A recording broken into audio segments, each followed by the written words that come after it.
All right, welcome. Today we're going to tackle two really fundamental concepts in statistics, the probability mass function, or PMF, and the probability density function, PDF.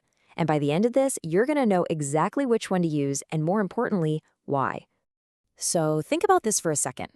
You're counting heads from a few coin flips, and then you're measuring the exact time a customer has to wait on hold. What in the world could those two things possibly have in common? Well, it turns out they are the perfect examples of the two different kinds of data we're going to unpack today. Okay, but before we can even get to PMF and PDF, we have to start with the foundation. And that foundation is something called a random variable.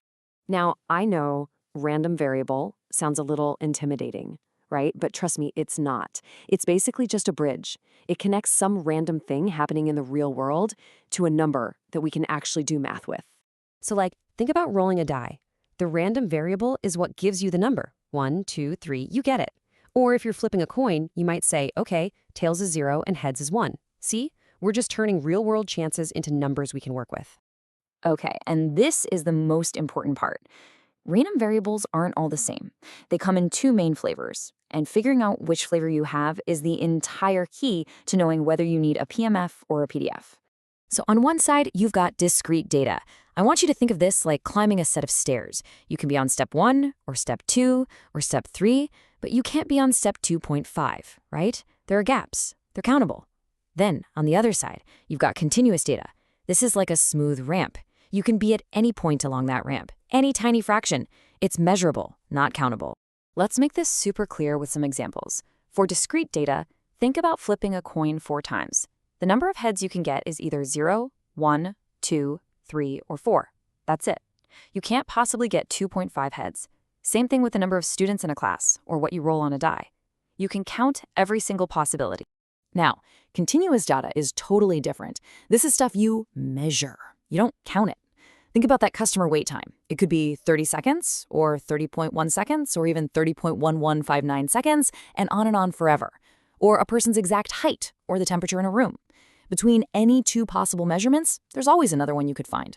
All right, so let's start with that discrete countable data. How do we actually work with it? Well, the tool we're going to use is called the probability mass function. You'll see it called the PMF. So, what does a PMF do? It's super straightforward. It gives you the exact probability that a discrete random variable is equal to one specific value. What's the probability of rolling exactly a 3 on a die? What's the chance of getting exactly 2 heads? The PMF is your go-to for those questions. Let's go back to that coin toss example. If you flip 4 coins, there are 16 possible combinations you can get. So the probability of getting exactly 0 heads, well, there's only one way that can happen, so it's 1 out of 16. What about exactly 2 heads?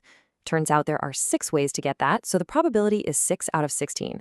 This whole table, this is the PMF for our little experiment. And if you want to see what a PMF looks like, it's just a bar chart. It's that simple. Each one of these bars is a specific, countable outcome. 0 heads, 1 head, 2 heads. And how tall the bar is tells you its exact probability. And notice the gaps. There are spaces between the bars, and that's on purpose. It reminds us that you can't have, 1.5 heads. It's one or the other. Okay, so that's discrete data sorted. But what about when our data isn't nice and countable? What about when it's that messy, measurable, continuous stuff? Well, for that, we need a totally different tool, and that's the probability density function, or PDF. And this is the big, mind-bending difference you have to get. With a PDF, the probability of landing on one exact, specific value is basically 0. It's so tiny, it's effectively impossible. So a PDF does not give you a direct probability for a single point like the PMF does. Let's go back to that call center wait time. What's the probability that a customer waits for exactly 5.0000, on and on forever, minutes? It's pretty much impossible, right? Because there are just an infinite number of other possibilities right next to it, like 5.001 or 4.9999. That's why we need a new way of thinking about this. So you're probably thinking, well, if the probability of any single point is 0, then how do we calculate anything? That's a great question. How do we find the probability that someone waits, let's say, between 4 and 6 minutes? And here's the answer. With a PDF, we stop thinking about single points, and we start thinking about ranges. The probability is the area under the curve between 2 points. So we're not looking at the height of the line, we're looking at the space underneath it. And of course, the total area under that whole curve has to equal 1, because that's 100% probability that the result is going to land somewhere. Okay, we've looked at both sides of the coin here. Let's do a quick showdown. We'll put them right next to each other to make sure those key differences are crystal clear. All right, let's nail this down. First up, data type. PMF is for discrete, countable stuff. PDF is for continuous, measurable stuff. Simple. Next, what probability does it actually give you?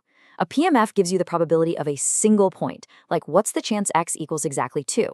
A PDF gives you the probability over a range of values, like what's the chance x is between 2 and 5.